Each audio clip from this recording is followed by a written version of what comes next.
In this video lecture, we are concluded about quinolines. Quinoline जो है ये आपको बहुत सारे ड्रग में मिलेगा और ये बहुत सा यूज़फुल एजेंट्स में इसका मेन रोल है। क्यूनोलिन में आप स्ट्रक्चर में देखोगे सबसे पहले 2 बेंजीन रिंग फ्यूज्ड है और 1 नाइट्रोजन है। इसको हम नॉमेनक्लेट कर सकते हैं 1 अज़ा। नंबरिंग देख रहे हो 1 2 3 4 8 तक के है पूरी नंबरिंग और 1 पोजीशन पे अज़ा है इसलिए 1 अज़ा। नैफ्थलीन रिंग कहेंगे हम इसको, नैफ्थलीन, या फिर आप इसको दूसरा नाम कह सकते हो बेंजोपाइरिडीन, क्योंकि इसमें ये बेंजीन रिंग हो गई और ये पाइरिडीन। बेंजो जो कि बी पोजीशन से अटैच है पाइरिडीन के साथ। बी पोजीशन कैसी, ये बेंजीन है, इसका ये एक ए हो गया और दूसरा ये बी हो गया, तो बी पोजीशन से अटैचमेंट स्टार्ट हो गई इसलिए बी पाइरिडीन। अब सारे एटम्स जो है इसमें वो sp2 हाइब्रिडाइज्ड है और पूरा जो स्ट्रक्चर है ये प्लेनर है। हकल्स रूल ये फॉलो करते हैं क्यूनोलिन जिससे कि ये एरोमेटिक कंपाउंड बनता है।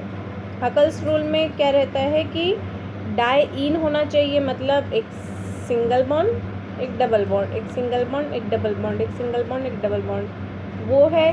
दूसरा 4n+2 रूल फॉलो करना चाहिए कि इसके नंबर ऑफ़ इलेक्ट्रॉन्स जो जितने भी है वो 4n+2 रूल में आने चाहिए।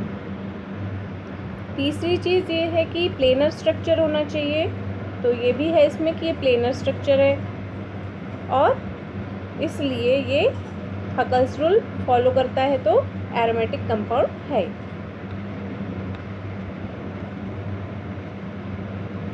सिंथेसिस देखेंगे हम। सबसे पहली सिंथेसिस है क्राउप क्यूनोलिन सिंथेसिस। अब इसमें क्या होगा कि जो एनिलीन है और ग्लिसरॉल है इसका सल्फ्यूरिक एसिड के साथ में कंडेंसेशन हो रहा है और एक इसमें ऑक्सीडाइजिंग एजेंट भी यूज़ किया गया है, फिनाइल नाइट्रेट या नाइट्रोबेंजीन कह सकते हो। तो इसके कंडेंसेशन से एक्सोथर्मिक रिएक्शन होने की वजह से हीट निकलेगी और हमें क्यूनोलिन मिलेगा। कलर से आप देख सकते हो कि कौन सा कार्बन या कौन सा एटम किस से आया है। एनिलीन से आप देखोगे कि इतना मैक्सिमम पोर्शन एनिलीन से मिला है। ग्लिसरॉल से हमें ये पर्पल कलर की एरिया मिली है, ठीक है। तो इस तरीके से कंस्टिट्यूट हुआ है quinoline.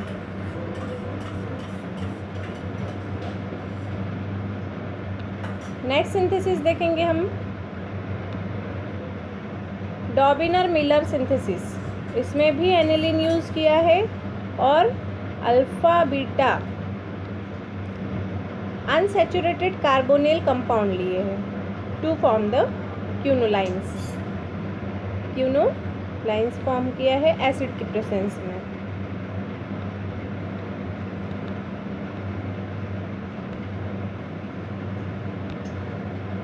Next synthesis Friedlander synthesis.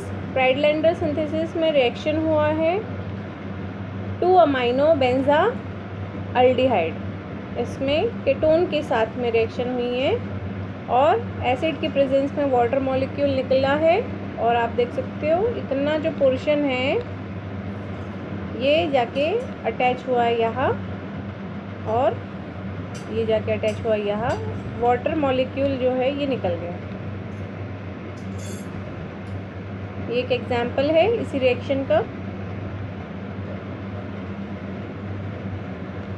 Synthesis हो गई। अब रिएक्शंस देखते हैं हम। रिएक्शन में आप देखोगे इलेक्ट्रोफिलिक सब्स्टिट्यूशन रिएक्शन, इसमें अगर हम HCl के साथ रिएक्ट कराते हैं तो हमें सॉल्ट मिलेगा क्यूनाजोलियम सॉल्ट क्लोराइड, और अगर हम मिथाइल आयोडाइड के साथ में रिएक्शन कराते हैं तो हमें 1 मिथाइल क्यूनोलिनियम आयोडाइड मिलेगा।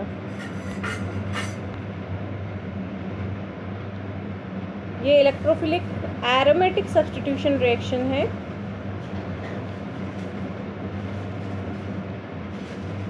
इसमें हम देख सकते हैं,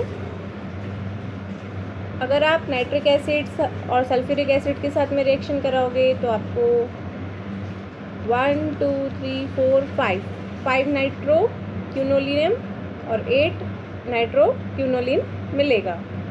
अगर आप ब्रोमीन और AlCl3 के साथ में करोगे तो 5 ब्रोमो क्यूनोलिन और 8 ब्रोमो क्यूनोलिन मिलेगा।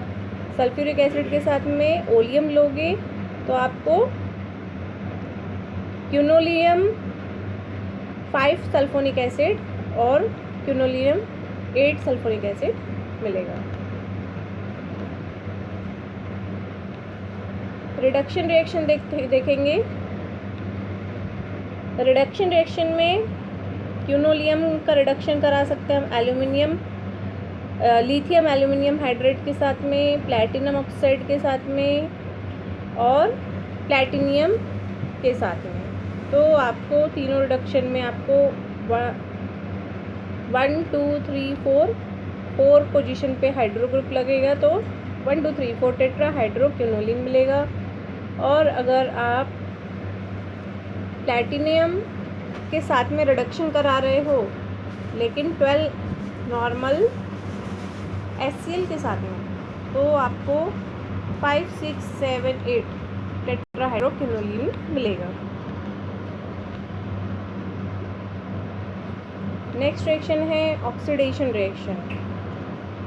ऑक्सीडेशन रिएक्शन में देख सकते हो क्यूनोलिन जो है ये अल्कलाइन केमनोफोर साथ पोटेशियम परमैंगनेट के साथ रिएक्ट कराएंगे हम, तो हमें मिलेगा एक अनस्टेबल कंपाउंड पायरिडीन 2 3 2, यहाँ देखिए 1 2 3, तो 2 3 डाइकार्बोक्सिलिक एसिड, जिसमें से जो CO2 है यहाँ से दोनों CO2 में से एक CO2 निकल जाएगा और एक COH एज इट इज़ रहेगा, तो ये निकोटिनिक एसिड हमें मिलेगा।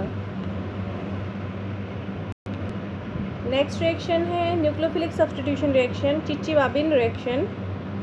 चिची-वाबिन रिएक्शन हमेशा सोडामाइड के साथ में होंगी। अमोनिया यूज़ किया यहाँ और हीट किया है क्यूनोलिन को to form 2 amino quinoline. Medicinal uses देखेंगे हम, तो इसके यूज़ हुआ है सबसे मेन क्लोरोक्विन।